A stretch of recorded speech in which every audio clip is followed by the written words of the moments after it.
Hello, everybody. This is Dave Stevens for Ability Media, just up the road from the offices at Quinnipiac University. And we have breaking news. We are so excited to share this story. It's a story that we brought you back in September when we first went to Arizona. And we told you the story about an amazing coach who was born without arms and legs, who happened to be at my old alma mater of Wickenburg High School, Carter Crosland. But I want to have that story told from the horse's mouth. So joining me from up in Ray, Arizona, we have Robert Alameda. Robert, tell us what this amazing story is tonight. We got some exciting news here in Bearcat Country at Ray, Arizona. We've just offered Carter Crosland a head football coaching position here at Ray, and he has accepted the contract and will be coaching our football team for the 2023 season. We're really excited to have him join our staff, and it makes it all happen here. I think he met with our team today. The kids are all excited. The community's getting excited, and we've lacked that excitement for quite some time in this area. So it gets us off on a good foot, and that's great news for us. And speaking of excitement, let's bring in the man of the hour, Carter Crosland, fresh from driving all the way up to Kearney and then all the way back to Wickenburg. My brother, this has got to be a dream come true for you. Oh, absolutely, 100%. It was, yeah, like you said, it's been quite the day, but it's been a really good day. It was a great experience to meet the guys and to meet Bobby and just be around the guys and check out the facilities. And I'm excited. It's gonna be a lot of fun. So I'm ready to get after it. Is it weird that we can now say, hey, check out Carter Crosland? He's the Ray head football coach. I mean, this has been a dream of yours since being there, as a little kid. I mean, just tell me what's going through your head. Oh man, like you said, it's definitely a dream. Turning a dream into a reality, and it's something I've been thinking about and working towards for a long time. This will be my 10th year total coaching football. So, uh, I'm super excited. I'm blessed that I was given the opportunity, even just to interview and to be able to be selected as the next head football coach at Ray High School. I'm over the moon excited, and I can't wait to get down with the guys and get to work. And Bobby, I've been on the sidelines with him. It's an amazing story as we take a look at some of him in action back in the day in Wickenburg. I mean, when you have able-bodied people and all these other people that are up for a job like this, I mean, what kind of factors? What was the bottom line? I mean, tell us a little bit about the process. Well, I happen to like his football philosophy. He was interviewed by two former coach. Well, all three of us actually coached here at Ray before, and we loved his philosophy and his outlook about building a good character with our student athletes, the expectations he had for our football players, and most of all, putting them as students first in the process, and understanding that. And when we looked at he'd already had the whole game plan set up for us. So when we reviewed it and everything, it just put everything in place, what we wanted to see in our program, what we wanted to bring to Ray. Some excitement, and the kids are there. Last year, we've had some success the last couple of years just trying to rebuild, but we were trying to find that other piece that could get us maybe back into the playoffs. And I think with his experience, especially on the defensive side of the ball, he's really going to help us tremendously. And so it's great to have somebody like that. And I'm excited about his challenge of coaching 1A 8-man football. So I know we could tell the 1A South Conference to look out. The Bearcats are back here. They're on notice. Absolutely, absolutely. And Carter, we are the elephant in the room. Obviously, I don't have legs. You are missing arms and legs, and so the spotlight's always on us anyway. Are you prepared for the national spotlight once this story hits and everybody coming and you've already been on the NFL network and all these things? I mean, are you prepared for this life changing moment? Yeah. This is something I've been working towards and been trying to put into reality, and becoming the head coach. And if this takes off, and when this takes off, and it's all about the kids, right? So I want to bring some exposure to the kids, to the town, and it's a great little community.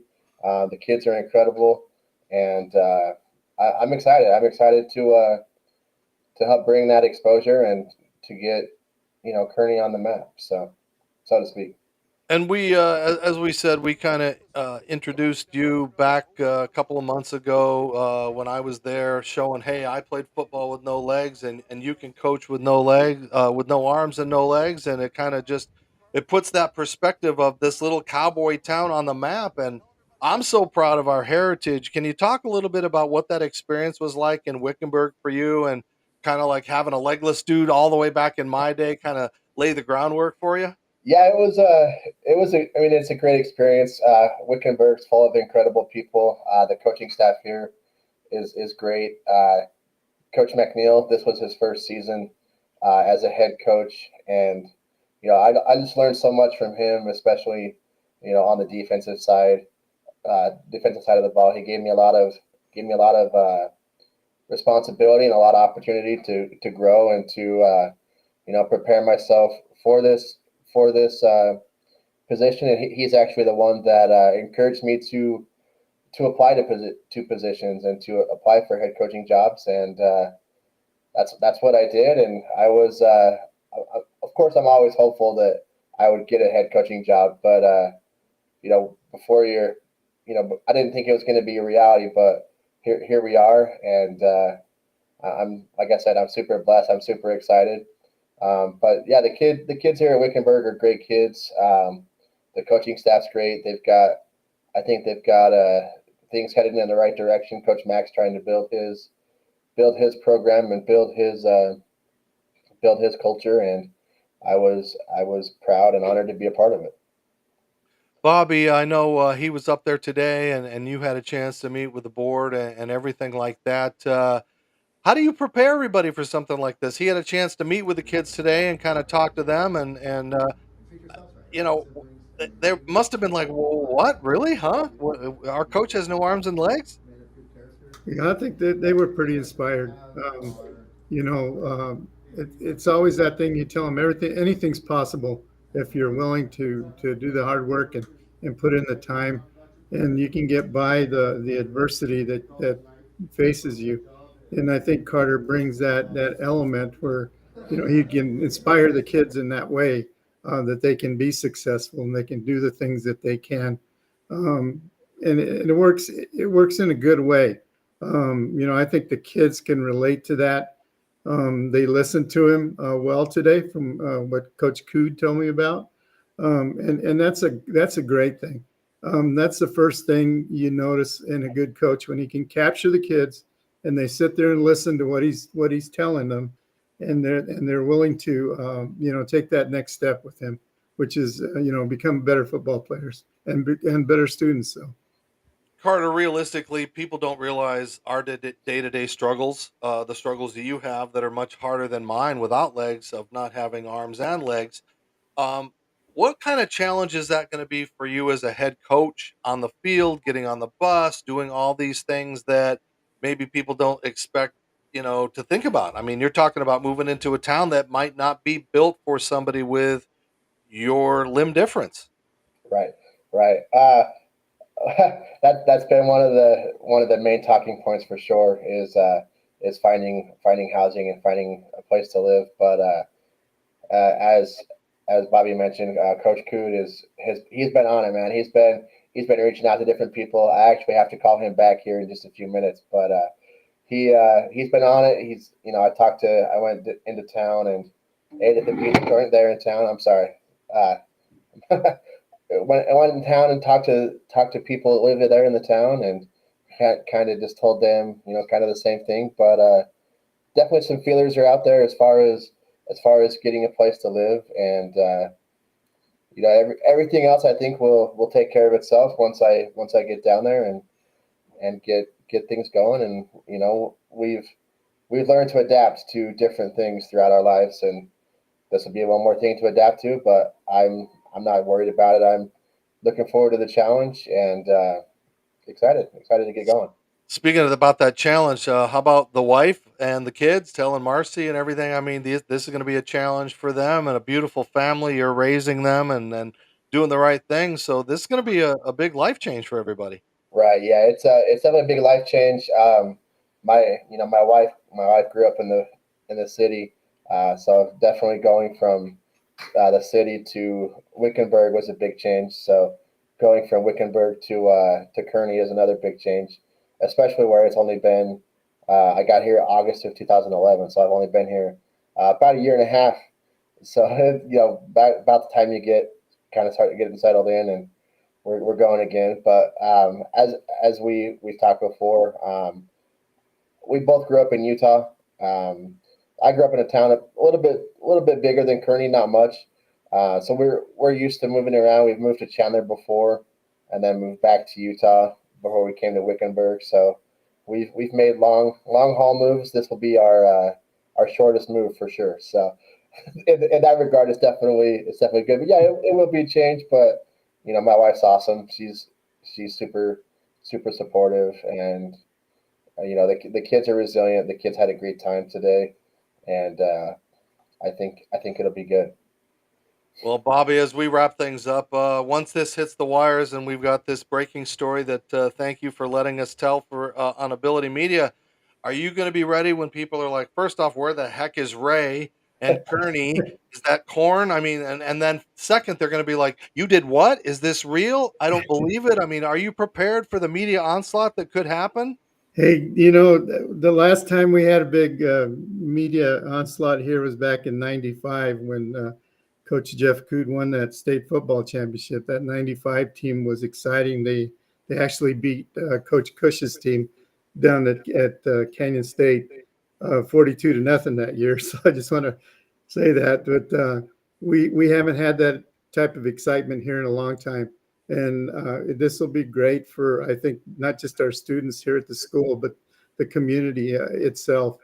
I think that, it's good for the people to get to know Kearney and Ray High School. We're in the copper belt area there, the copper mining area, nothing but copper mines that surround us, the copper corridor, they call it.